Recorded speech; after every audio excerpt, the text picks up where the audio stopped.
Hi guys, my name is Tiffany Smith, and I had bilateral TJR in a three-piece Lafort back in September. And I have learned so very much about insurance through this entire process. It's been over a 3-year ordeal. And I've actually been relatively successful in getting reimbursement. I've gotten a ton of questions and I've learned so much along the way. So I wanted to create a PowerPoint presentation to hopefully guide you through this process. So I'm going to go ahead and share my screen to show you this presentation. I'm going to go in present mode here. I do apologize for any background noise. I am just at home hanging out. So, if you hear my doggos or anything, that's why. So, this is what I have learned after having surgery with an out-of-network provider at an in-network hospital. So, I hope that this video will provide a lot of information for you. If this isn't your scenario or your situation, I'm hopeful there will still be some educational moments for you in this and that it will be helpful. Just as a disclaimer, I am not trained or certified in anything pertaining to insurance. This is strictly just self-taught and self-learned through my own personal experiences. And I want this presentation to be something that kind of empowers you and launches you into your own journey. As far as what we're going to talk about, I want to go over general definitions that are used in insurance. I didn't know any of them really. Talk about how to navigate your plan. Measures are things that you can do preoperatively to build your case and prepare additional resources that are out there for us. And then once you get your quote from your surgeon, how to understand it and read it. And then after you submit your bills to your insurance after your surgery, when you receive reimbursement, you'll also get a document called an explanation of benefits. So I want to talk through how to read those and then checking your reimbursement to make sure it's correct. For all of this, I'm using documents from my own journey because that's all I have to reference. So it's mostly as a guide to show examples. And then I want to encourage you to find these documents in your own plan. So before we start in the actual content, I want to go over definitions. And just as this page looks, this entire journey is very daunting. So I just want to handle it like little pieces at a time. And if you need to kind of hit pause and rewind to go over some stuff again, feel free to do that. So, starting on the left-hand side, the first definition I want to go over is what's considered in-network. So this means that your provider has contracted with your insurance company for negotiated rates for their services or CPT codes. I'll reference CPT codes here in a minute. Out of network means they are either contracted with a separate insurance company than yours, or they work independently of any insurance company and are not contracted. A lot of specialists end up doing this because they don't get reimbursement for their services the way they should, and they deserve to be paid for their expertise. So many of the specialists in this environment are independent and are considered out of network. So that next column there, or that next little segment, is the terminology my insurance company uses. I'm not sure if yours will or not, but I wanted to include it. Tier one is what's considered your insurance's contracted or preferred network. So in my example or my situation, I'm a nurse at a hospital and it's the largest hospital system in Indiana. So tier one is any service in that network. My insurance is owned by Aetna. So tier two is anything that's not in my hospital system's network, but is in Aetna's network. So fortunately for me, even though my hospital was out of state, it was contracted with Aetna. And that matters a lot because there's something called balance billing, which I'll get into in a minute. Um, tier three means they're completely out of network and you will be balance billed. Again, I'll get into that in a second. That second column over, your deductible is how much money you have to pay annually prior to insurance covering a percentage of your services. So, for example, some insurance companies say you have to spend $7,000, and after that, we will cover 30% of your services until you reach your out-of-pocket maximum, for example, $9,000. So, once you hit $9,000, we'll cover 100% of your services.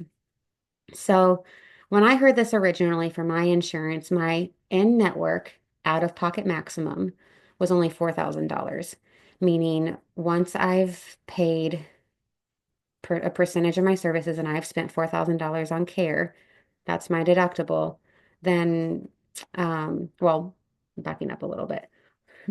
Once I've spent $4,000, which is my out-of-pocket maximum, insurance covers at 100%. And then it says they cover 9,000 or the out-of-pocket maximum for out-of-network is $9,000. So when I chose my surgeon, I thought I was making a $5,000 decision, the $4,000 out-of-pocket maximum for in-network and the 9,000 for out. But I didn't realize that there was a lot more to it than this, which I can get to in here in a minute. Prior authorization. This is required for insurance before surgery. So your surgeon must submit what the plan is. This includes all your health records and history. This is your surgeon's responsibility, and your insurance has to approve it as medically necessary. If this step is skipped, then they are not required to reimburse you at all. So even though this is your surgeon's responsibility, I wanted to include it on this PowerPoint because it is so important. Jumping over here to CPT codes. CPT code stands for current procedural terminology. Think of it as an itemized bill. So when you get your bill, well, your quote from your surgeon, each component of the surgery is broken down into CPT codes. And this code is very important because it's what the insurance companies use for determining how they're going to reimburse you. This is called usual and customary rates. So insurance will calculate reimbursement for out-of-network services by using usual and customary rates. At most, you will only be reimbursed up to the usual and customary rate, even if you paid more. So, for example, if you got a service that was $10,000, you paid $10,000 up front because it was a out-of-network provider that required upfront payment. You submit it to your insurance, and they say the usual and customary rate for that service is only $4,000. So they will only reimburse you $4,000 and then you still paid $10,000. However, that extra $6,000 that you spent does not count towards your out-of-pocket maximum, just the $4,000 does. Balance billing. This is what happens when you are going with an out-of-network provider. So if your services are out of network, your insurance will only pay the usual and customary rate. So in that example before, you paid $10,000 or the service was billed at $10,000. The usual and customary rate was only $4,000. So anything above that is charged to you. That's $6,000. And this amount does not count towards your out-of-pocket maximum. All right, so these are screenshots from my specific policy. A good launching spot when you first start getting into what your insurance is going to cover is to find this document right here called the Health and Welfare Benefit Plan. It's a summary plan description. Um, I call this the 140-page document of dread. Hopefully you can get an electronic version and search for TMJ or your joint so you don't have to read through the whole thing. But it's relevant because a lot of medical insurance providers exclude jaw treatments and jaw surgeries. So it's very important that you know what your policy says.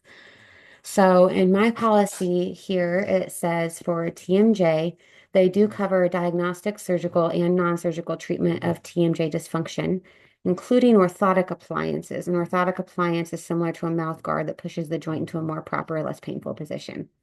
Orthodontists, such as braces, are not covered.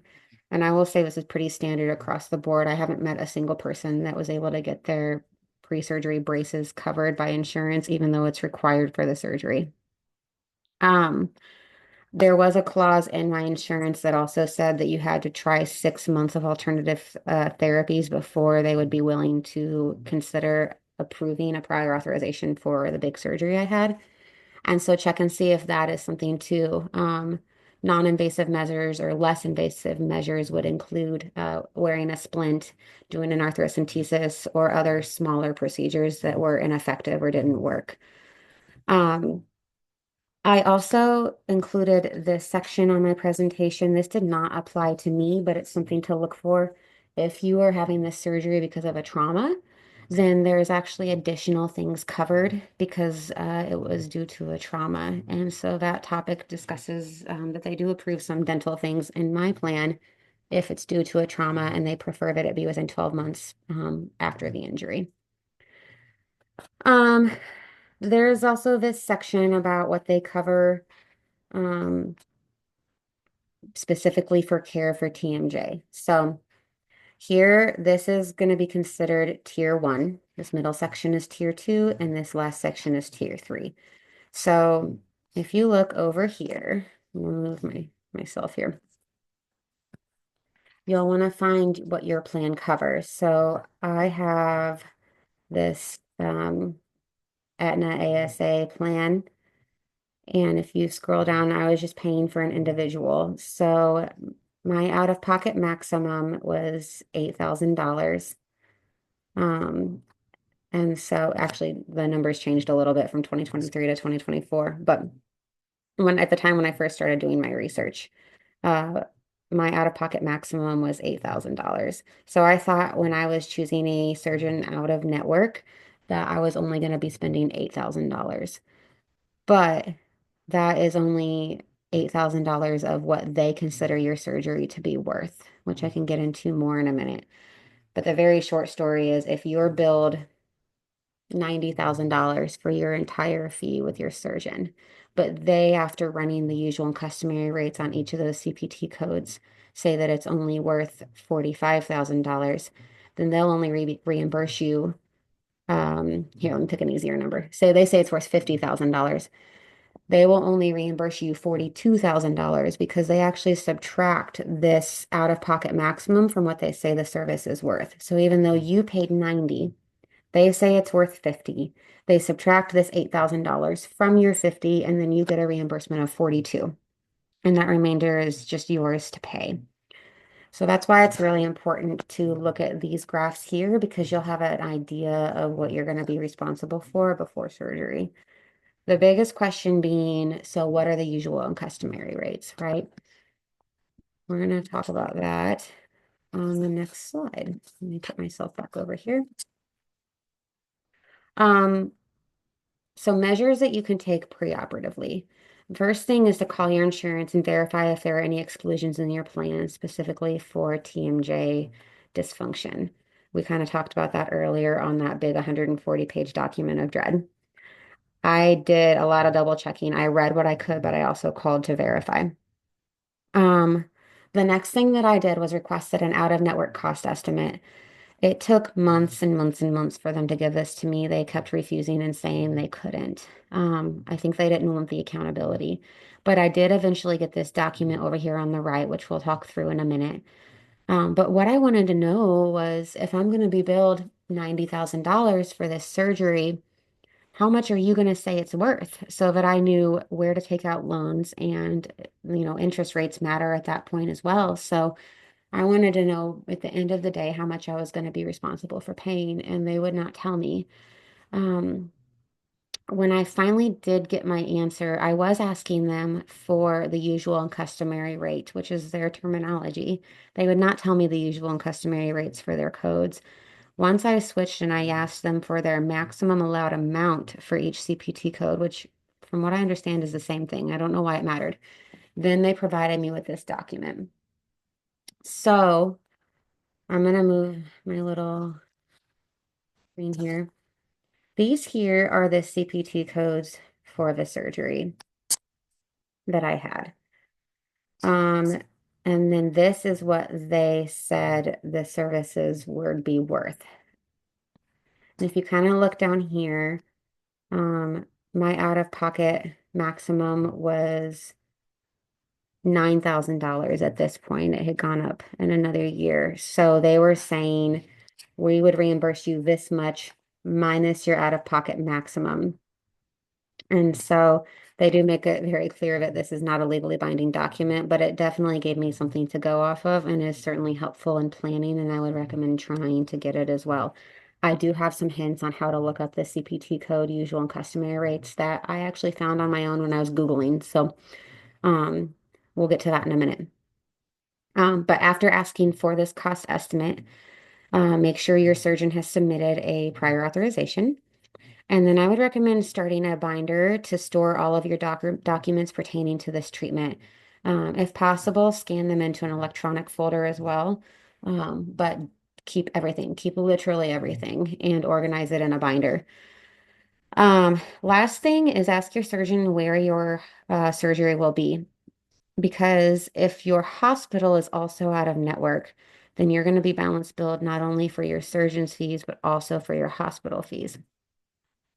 So in my case, because my hospital was in network, it was covered 100% because I had already paid my $9,000 out of the pocket maximum towards my surgeon's costs. But if it was out of network, then you would have the same situation that you were having with your out of network surgeon. So say your entire hospital bill was $180,000, but it's not contracted with your insurance. So your insurance says that it was only worth $120,000, then you're responsible for that additional 60. So research, make sure if you can have your hospital be in network. If it's not, a lot of surgeons are contracted with more than one facility. So see if they are contracted with more than one facility and if that facility is in your network and ask if your surgery can be there instead. Here I wanted to reference additional resources. So this is where you have a little bit of power, even if your insurance company will not provide you with a quote for their usual and customary. I found this. It is called Fair Health Consumer. And once I actually did get my bill, I cross-referenced what they said the usual and customary rates were with what my insurance said. And they were relatively close. So when you click on this link, you'll want to click on medical and hospital costs. And then it wants the zip code of your provider, where they are. Um, I don't remember my provider's zip code right off the top of my head, so I'm just going to put in my own. And then you can put in a CPT code. So 21147 is, I believe, the CPT code for the Lafort. So put that in and hit search. You agree that this is, yeah, so this is the three-piece Lafort and say your costs. So you'll want to look at your out-of-network uninsured price. So this is what your insurance company, it's close to what your insurance company is going to say that CPT code is worth. Let me go back to my PowerPoint here. I think if I just go here. So going back a slide, if you see here, the 21147, they actually said was 14727. Now you got to remember, this is for my surgeon's zip code and is also a couple of years old. Come on, go away so I can see this one.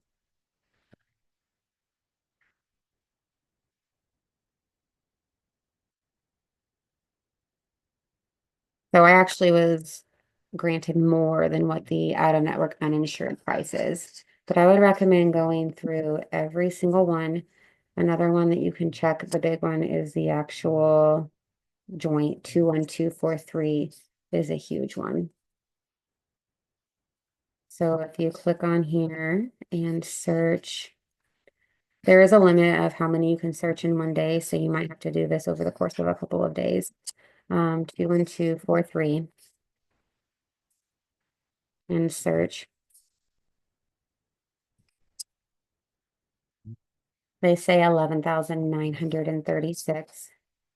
And on mine, with their quote, they said 16,000. So this is because I can get into this in a minute, but when you have bilateral procedure, so technically they did 21243 twice because it's for each joint.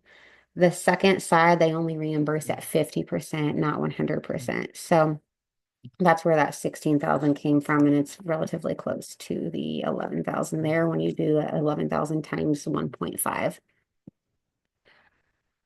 Okay. I don't think this link is going to open because you have to have an invite to the group, but there's a Facebook group called TMJ Surgical Support Group, and that has been very helpful in bouncing ideas off of.